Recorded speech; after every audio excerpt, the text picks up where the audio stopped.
Yep.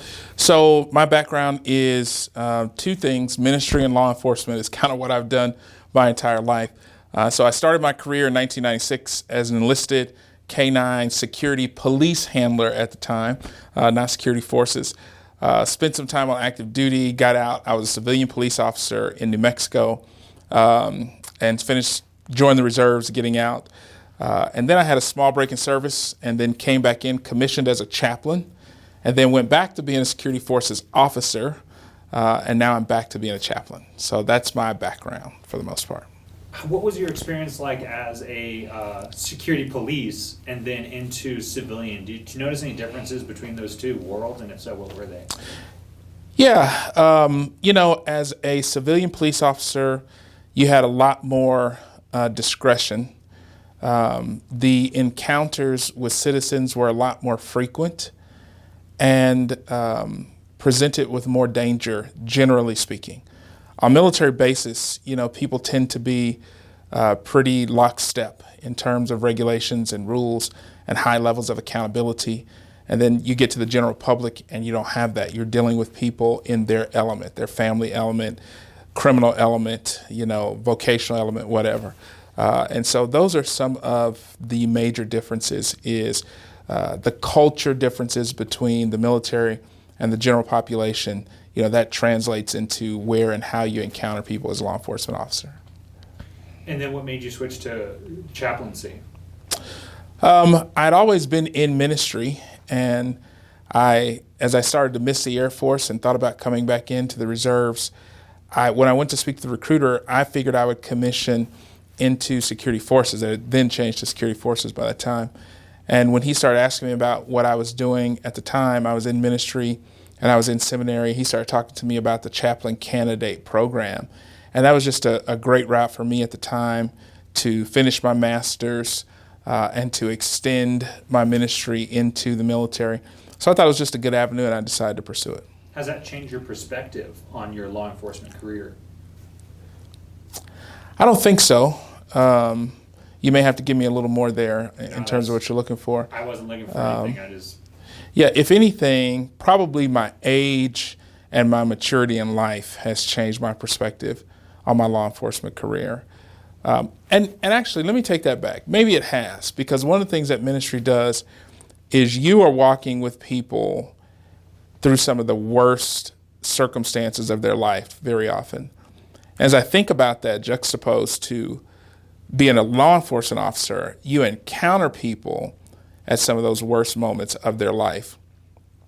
The approach, the result that you're looking for, and the aid that you bring oftentimes is very different.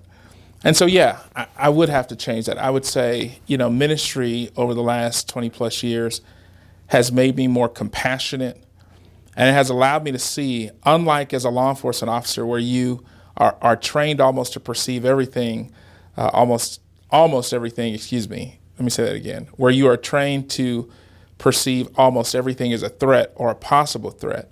In ministry, you understand the hurt behind the actions that are manifesting themselves. So you're looking at it from a different angle. And I understand sometimes police officers can't afford to do that. Although when I look back at my law enforcement training, particularly in the civilian world, I think that we probably can do it a lot more than we did. If I need to say that again, just let me know. I think that was spot on. I really like that. That was a great response. Okay. Now, this is also, I'm not trying to lead anywhere. What are your thoughts about the current racial tensions in the country?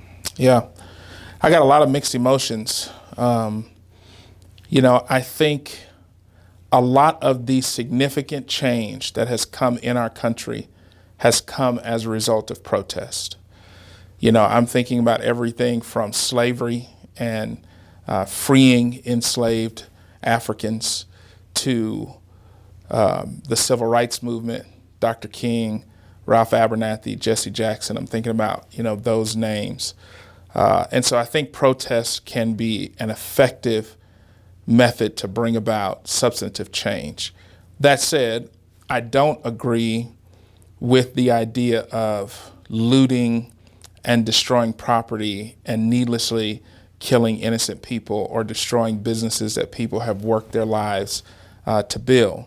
However, I think we also have to look at that through a lens of people's pain. And whereas I don't agree with those actions, not in the least bit, again, now, as someone practicing theology, more than I do law enforcement, I'm trying to put a theological, critical thought process over it and a biblical thought process over it and say, what might God be saying in all of this and through all of this?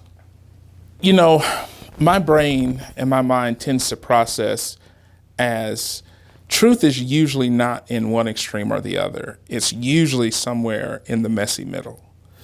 And that's what people don't like. And most of us don't like to live in the tension of the middle ground, because then no one gets everything that they want. And one perspective is considered to be completely right. But we have to give and take a little bit. And most people don't want to do that. So to your question, I do not think that if what we mean by defund the police is to get rid of police, I disagree with that. However, I do think we live in an over-policed culture. We live in an over-policed society that, in my opinion, is far too authoritative and far too litigious, if you will, too much litigation. And so I've been trying to do some thinking around what would it look like if, for example, citizens, when they got into a minor car accident, did not have to call the police, but they could settle that with their own insurance companies. And I realize we have some of those processes in place now.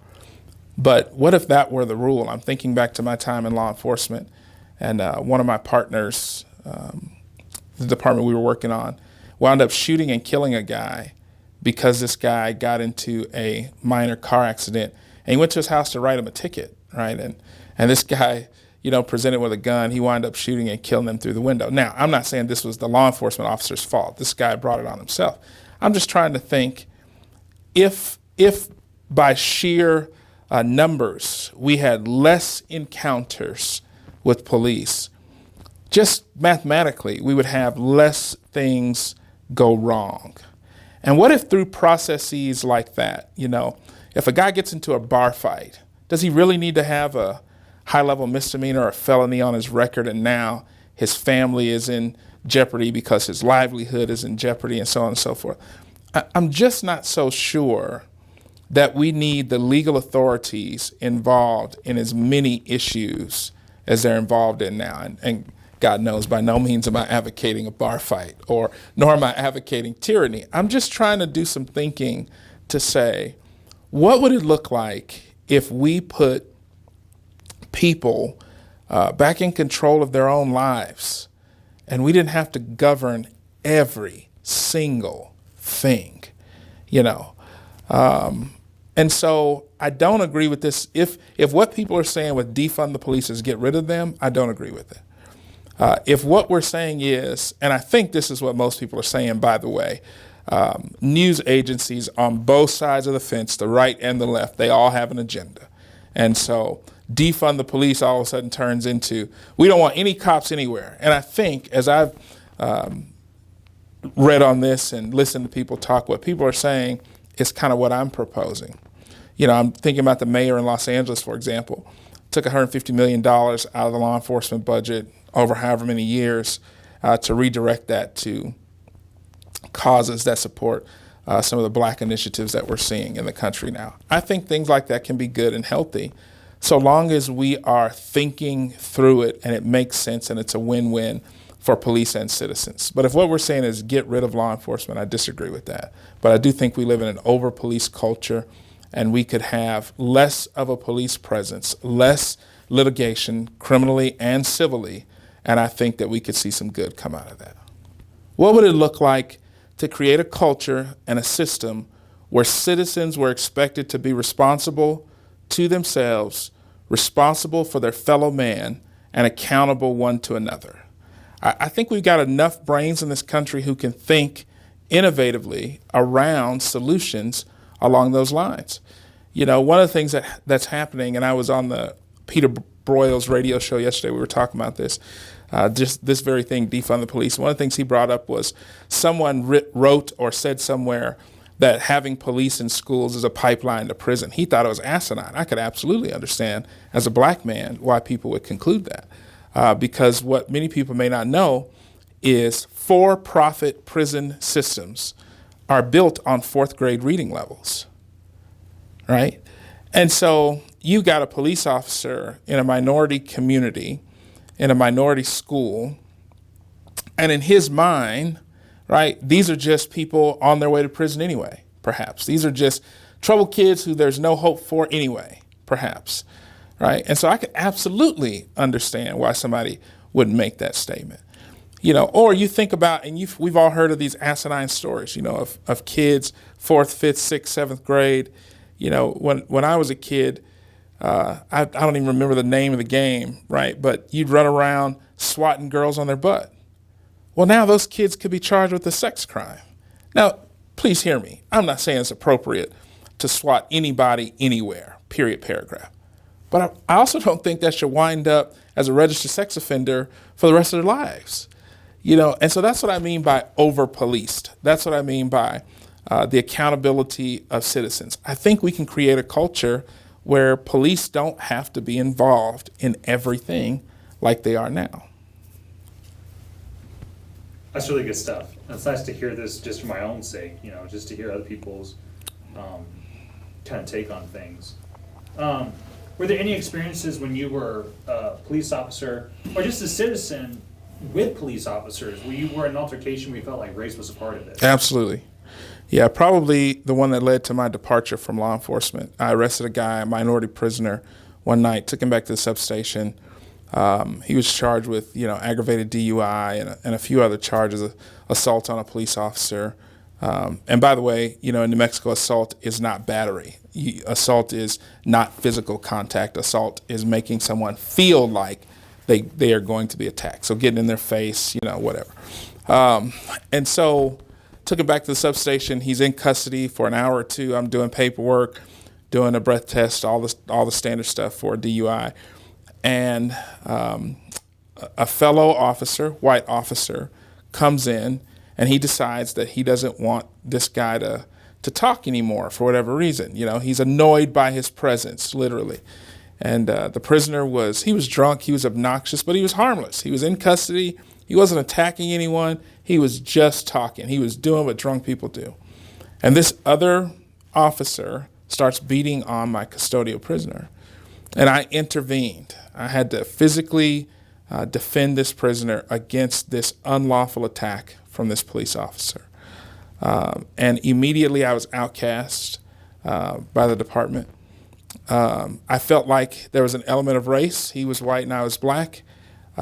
He was beating on a prisoner, but I was relieved of duty for intervening. They treated this other officer like a victim. They treated me and this prisoner like a perpetrator against him. And so we went through a legal process with that.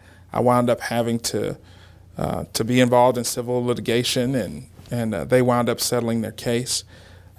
But yeah, I've seen it from the inside of breaking the thin blue line, and I've seen it from, being at odds with a majority culture officer as a minority officer. And so yeah, I've seen the worst of both of those worlds, I think. Kind of back to that faith question. What has your faith changed when you look back at those encounters? What has your faith changed? And I guess more so what I'm asking is, what could spirituality or just critical thinking, or what tools could we use to look at those stories and not just feel outraged, but feel like we can do something about it? How do we turn that outrage or that injustice into action, past protesting, past sharing it on social media? What actions can anybody take? And I guess when I talk about the faith, I'm saying what kind of thought process do we need to add to the mix to get to that point of legislation or community involvement or a light defunding of, like the LAPD as your example? What kind of mindset could we throw on top of that to make that better? Yeah. Well, I think we have to hit the emotional pause button for a second. And everybody has to take a deep breath to understand most people are not your enemies. Most people. There's some bad citizens, police officers, military members, doctors, lawyers, whatever, right? They all have bad apples, but most people are not your enemy. And I think we have to start asking some critical questions around for the good of the whole. Stop seeing each other as Republicans and Democrats and left and right and black and white, and say, how do we address American culture for the good of Americans? The problem with that is, and the challenge with that question is, nobody gets everything they want, but everybody can get most of what they want, I think. But that's not extreme enough for most people, right? Everybody wants everything that they want. And I just don't think that's reality. And until we're willing to stop fighting with each other, to stop talking at each other and start talking to each other, I think we've got a long road. We got a long road ahead of us either way we go. But I think it gets even longer when we stop giving each other the benefit of the doubt. I think it gets even longer. What I wish people knew about what it means to be black in America, or for me, a black man in America, but generally speaking, black, I think people are ignorant of history. And the way I've been describing it is, it's like building a house, you know.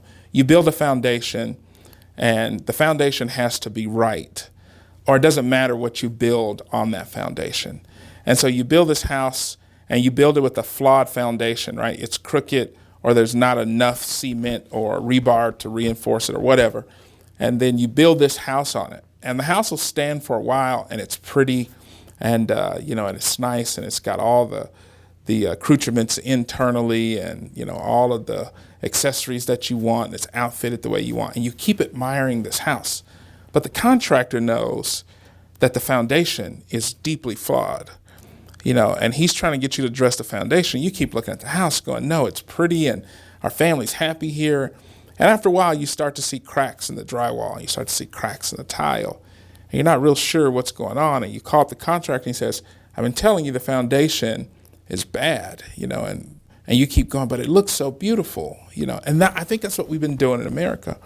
We've been looking at America with all of our ideals and the American dream and all of the stuff that we put on the uniform to defend. And we forget that the foundation is deeply, deeply flawed. And what I'm referring to now specifically is the African slave trade and slavery and the systems. When we talk about systemic racism, what I fear and I feel is white people may hear that phrase and they feel as though they are being called a racist. And that's not what that means. And I'm trying to get people to have dialogue about this. When we talk about systemic racism, it's not inherently referring to a person or even a group of people, but it's talking about the systems, the major systems that make America go were born unapologetically, and at that time legally, they were unquestionably slanted against black people in America. There's no question about that. That's how they were designed at the time. That's not a hidden message. That's a historical fact. And I fear and I feel that a lot of people just simply don't know that. When I talk about systems, I'm talking about things like housing, justice, right? Anything that you could look at the presidential cabinet, those 14, 15 different departments and secretaries that you see. Those are the major systems that I'm talking about. And so when you talk about, you look back on things like redlining in housing, where banks knew not to loan money if you lived in specific areas. Well, you fast forward 40, 50 years, and the people who lived in those areas, they couldn't get home loans or they couldn't get home improvement loans.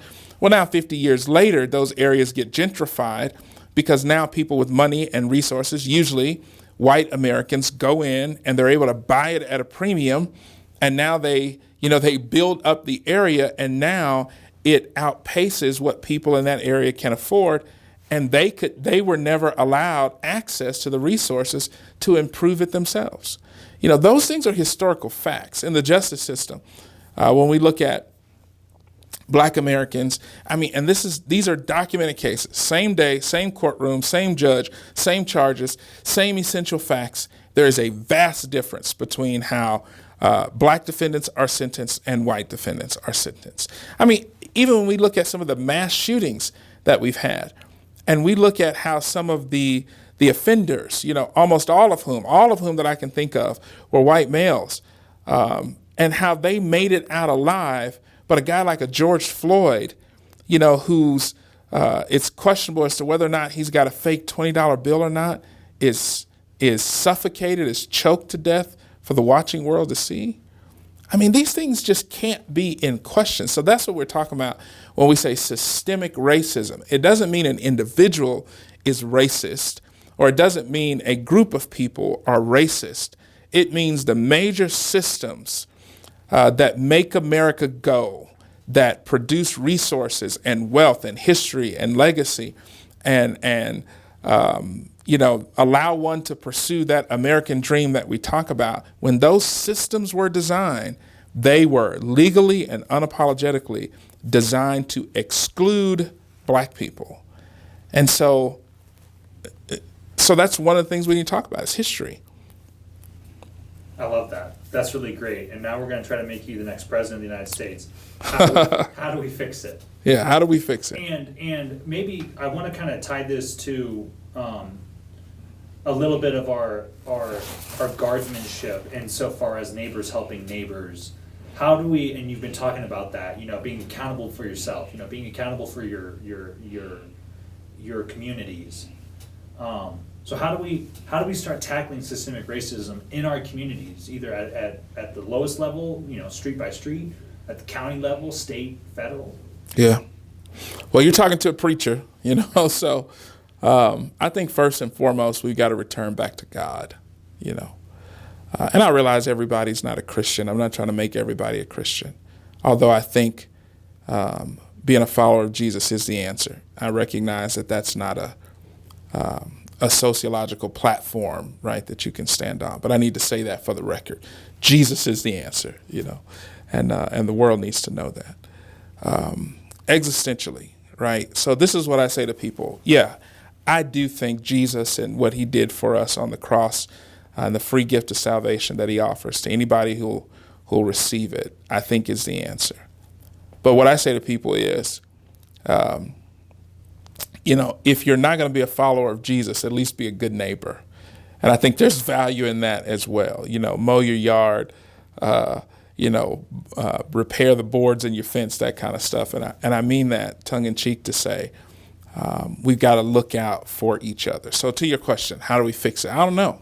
Right? That's a long way to say, I don't know. But I've got some ideas that I think are good starting places. One, I think we need to be a student of history. I talk to so many people on a weekly basis now who, when I talk about things like redlining and justice and, the disparity that exists in sentencing, so on and so forth, I think they're genuinely shocked to find out that there is a world out there in which this actually exists. I don't think a lot of people really see that, understand it, believe it, or even have enough facts to believe it if they want to. So I think we need to be a student of history. And I think that knowledge in and of itself begins to transform our heart and begins to transform our mind and how we see each other. All of us have said this. Don't judge me till you walk a mile in my shoes. All of us have said that. Well, I think we need to apply that here. And when we understand the proverbial shoes that Black Americans have walked in from the African slave trade to today, or to date, you get a little different glimpse of the landscape and the lens through which they're looking at and doing life, or looking from, and doing life. So I think a student of history to some degree, I think that infuses us with the knowledge that brings about some level of compassion on each other. I think we need to address this from a legislative perspective. I do think, and I say this as somebody who law enforcement still runs deep in my veins, I still have a love for the profession and the people who do it. But I do think federal reform for policing is in order. I think there are some things that the federal government needs to say will be and won't be as it relates to law enforcement. I think my brothers in blue, we need to be resensitized to people and the lot. And I'm not just talking about black people. I'm talking about citizens in general. And what I mean by that is, if I could ask the watching world today, when's the last time the police have been to your house? Most people would say never, or a long time ago, or there was this one time we had to call the police for ABC. Well, police officers get that never or a long time ago, or there was this one time, 10 times a shift. And they forget that when you go to someone's house, this is quite likely the worst day of their life or the worst day they've had in a very, very long time. And to us, it just becomes routine. And because it becomes routine, and then you couple that with an overworked, overstretched, under-resourced justice system, as a police officer, you get jaded, you get frustrated. You feel like you're a hamster on a wheel, right? So how do we step back from that and get resensitized to the idea that you are dealing with people and their lives and their husbands and wives and children and partners and this is quite likely, if you're standing on their porch, one of the worst days in their family's history.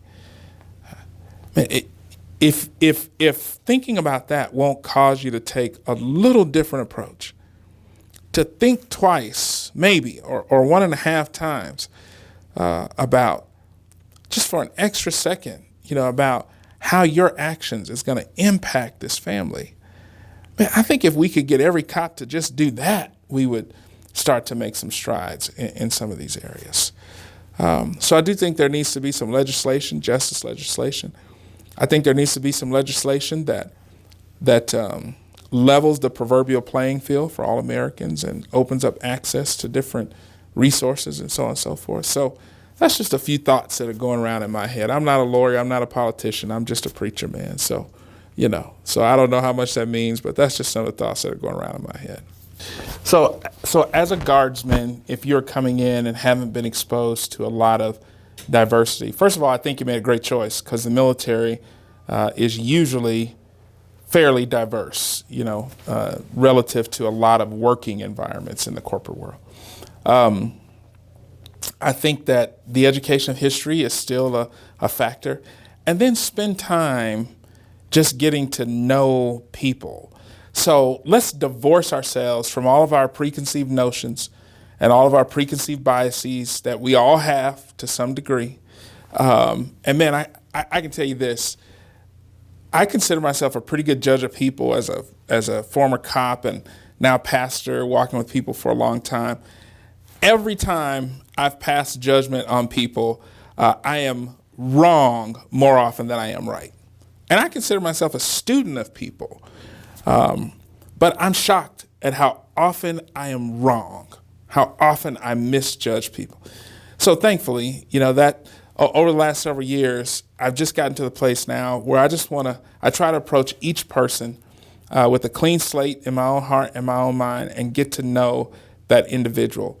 Spend time with people different, eat different foods, go different places, take advantage of some of these TDYs and stuff that the Guard has to offer. Go and truly see other cultures, be there, participate in it. And don't go there and eat McDonald's, don't go overseas. I was leading a trip to Israel the last few years, and some of the people who are on the trip with me, they want to go eat McDonald's. It's like, no, immerse yourself in the culture and really be a part of it.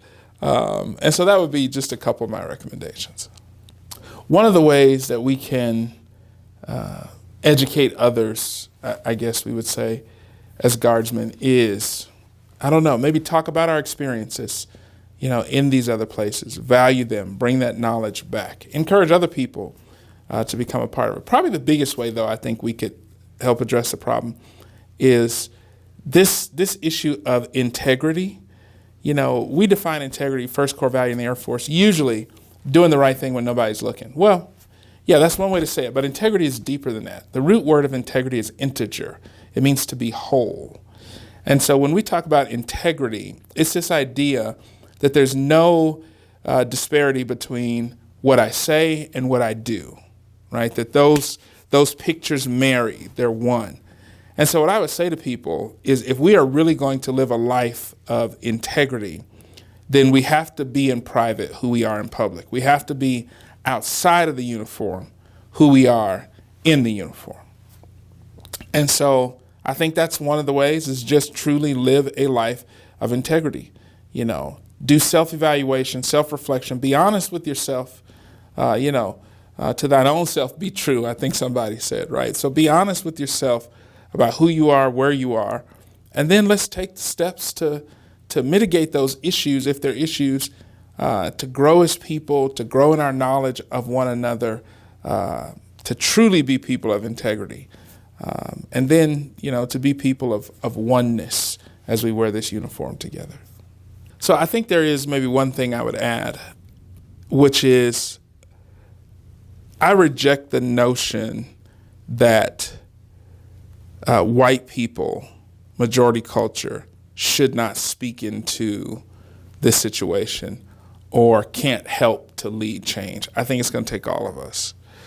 And so I was leading a conversation this week with a group of younger pastors. And when I say that, I mean that in the ministry, not necessarily in age. Church planters, so they're starting churches. And most of them come from the South. I'm part of the Southern Baptist Convention. Most of them come from the South. And they started telling stories of racism that they had experienced from within their own family or within their own church. So other individuals from majority culture who were racist and who said and did things that were openly racist. And one of the things I said to those guys is, you need to tell those stories. That's what people need to hear.